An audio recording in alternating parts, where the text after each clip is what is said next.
Engineer Mohammad Ali Mirza के उस्ताद ग़ुलाम रसूल सईदी ने लिखा था। इसकी जिल्द 11 और सफ़ा 551 में लिखा है, क्या तुम नहीं देखते कि अहद रिसालत में और अहद अबू बकर में और हज़रत उमर की खिलाफत के अवाइल में क़याम रमज़ान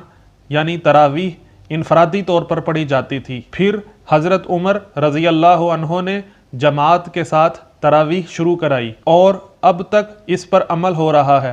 हत्ता के गैर मुक़ल्लिदीन के यहाँ भी बाजमात तरावीह पढ़ी जाती है। जी सामीन, ग़ुलाम रसूल सईदी मान गए कि नमाज तरावीह बाजमात ना तो नबी पाक सल्लल्लाहु अलैहि वसल्लम के दौर में पढ़ी जाती थी और ना